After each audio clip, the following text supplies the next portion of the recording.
आज का यह पावन दिन, आज महाशिवरात्रि का पावन पर्व है।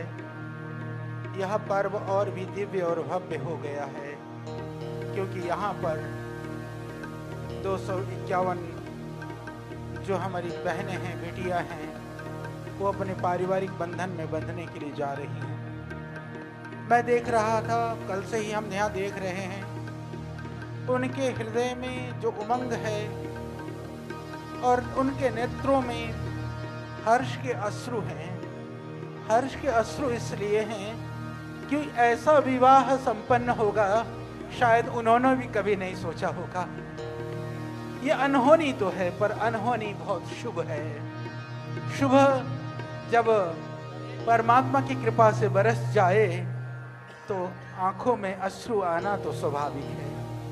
वह हर्ष अश्रु मैं बहुत सारे बेटियों की आंखों में, बहुत सारे भाइयों की आंखों में देख रहा हूँ। इस प्रसन्नता को देने वाले, इस हर्ष को देने वाले हमारे बहुत ही सम्माननीय, आदरणीय हमारे प्रिय भाई, निश्चित रूप से वह हम सब के भी वह सम्मान के, श्रद्धा के और बधाई के पात्र हैं। आदरणीय भाई को, आदरणीय बागेश्वर सरकार को मैं बहुत शुभकामनाएं देता हूँ। जितने भी यहाँ पर धर्म माता पिता के रूप में आप बैठे हुए हैं, आप सभी भी सौभाग्यशाली हैं कि आपको एक पुत्र और पुत्री के रूप में, अपनों के लिए तो सभी करते हैं, पर पराये अपने बन करके हम निभाने के लिए निकल पड़ते हैं। तो ये परमात्मा की व्यवस्था होती है, भगवान की व्यवस्था होती है। तो आज आपने यहाँ पर आकर के इस दायित्व का निर्वहन का जो संकल्प लिया, वह आपका विचार नहीं, वह परमात्मा की, प्रभु की कृपा का प्रसाद है। उसको यूं ही आप आगे भी निभाना।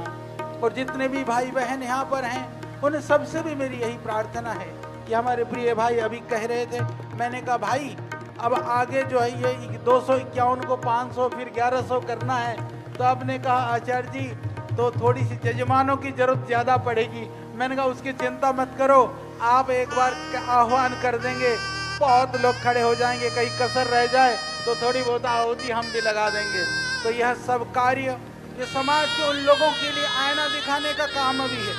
देखो, सामूहिक विवाह की बात होती है तो पुण्य का कार्य होता है, पर उसमें अभी मैं आपको बताऊं, माननीय इस देश के प्रधानमंत्री हमारे आदरणीय मोदी जी, हमारी सम्माननीय राष्ट्रपति महोदया यहाँ पर आई।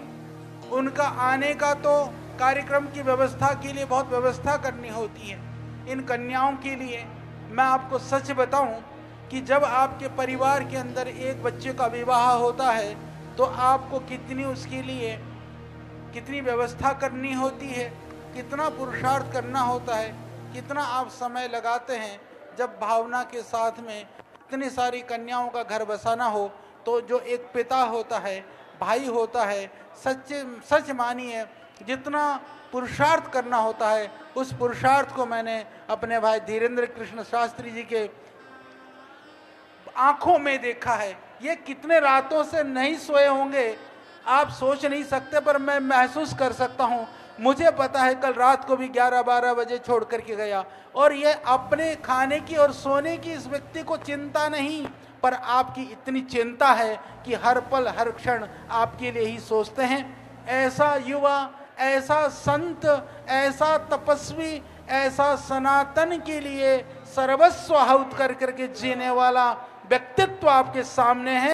तो इनके शुभ संकल्प के लिए आप सब सहयोगी हैं, पर और भी ज़्यादा सहयोग करना, क्योंकि समय आएगा, इतिहास भी लिखा जाएगा। उस इतिहास में आप सबका नाम उन सहयोगियों के रूप में लिखा जाए, मैं यही भगवान से प्रार्थना करता हूँ। तो जितने भी धर्म माता पिता आप सब हैं, आपको भी बहुत शुभकामनाएं हैं। आगे के लिए यह आयोजन और भव्यता और दिव्यता के साथ में, जो कई सारे लोग हैं, जब भाई धर्म के विषय में, हिंदू और सनातन के विषय में बोलते हैं तो बहुतों को मिर्ची लगती है। उन मिर्ची लगने वाले लोगों में कुछ है वो मीठी गोली और पूड़िया दे करके हमारे जनजाति, हमारे आदिवासी भाई बहनों के परिवारों में जा कर के जो धर्म और उनके जो आस्था को परिवर्तन करने का प्रयास करते हैं। यहाँ तो सब कुछ दे करके सिर्फ विवाह नहीं कराया है। क्या आप सोचते हैं कि बागेश्वर धाम में कन्याओं का विवाह हुआ है? मैं कहता हूं विवाह तो हुआ है, पर इनका परिवार को जीवन निर्वहन के साधन भी यहां से दिए गए हैं, आगे भी पराश्रित न होना पड़े। यह एक दिन की मुस्कुराहट की बात नहीं है, यह मुस्कुराहट जीवन भर इन जोड़ों के चेहरे पर दिखाई दे।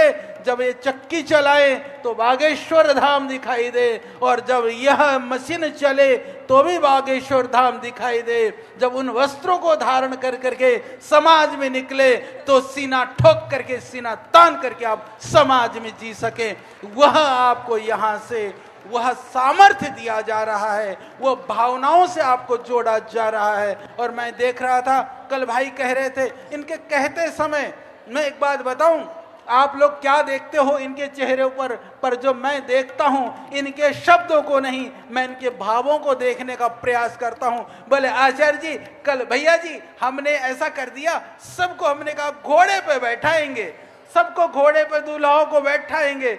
तो फिर अपने आप धीरे से कहे, घोड़े तो कई जिलों से मंगाने पड़े, क्योंकि इतने घोड़े 251 घोड़े, आपको पता है कोई यहाँ गुड़साल तो है नहीं कि घोड़े खोल के ले आए। तो बहुत सारे जिलों से उन घोड़ों को यहाँ पर इकट्ठा करके लेकर के आए। और मैं देख रहा था बहुत उत्साह में, उमंग में, अभी घोड़ा गुड़ चढ़ी हुई कि नहीं, पर कुछ घोड़े चढ़ रहे थे। सच में मैंने देखा वो घोड़े बेचारे थोड़े बिदक गए, तो हमारे दूल्हे राजा थोड़े से अंडवेंड से हो गए, तो कुछ धरती पे गिरे। उसका भी अलग आनंद है, चोट नहीं आई पर घोड़े का स्वाद तो मिला। तो क्योंकि हमारे समाज के अंदर जो पिछड़े होते हैं, जो दलित होते हैं, जो इस तरह के समाज के लोग होते हैं, वहाँ जो सामंती व्यवस्था के अंदर उनको वो सम्मान और गौरव नहीं दिया जाता है, तो उनको सम्मान भी मिले, गौरव भी मिले। तो आपको सम्मान दिया जा रहा है, आपको गौरव प्रदान किया जा रहा है। जो समाज को बांटने वाले लोग हैं, कई सारे लोग ऐसे होते हैं जिनका समाज के लिए कोई योगदान नहीं, वह इस तरह के कार्यों में भी नुस्ख निकालने का काम करते हैं। उन लोगों से मैं कहना चाहता हूं, अपने बगल में झांको, अपने अंदर में झांको कि तुम्हारा समाज के लिए क्या कंट्रीब्यूशन है। तो आइए हम सब मिलकर के विकसित देश, सभ्य समाज, सनातन के गौरव से परिपूर्ण समाज के निर्माण के लिए इस तरह के आयोजनों में आप बढ़ चढ़ करके भाग लें। आनंद उत्सव मनाने के साथ साथ में सहयोग भी करें।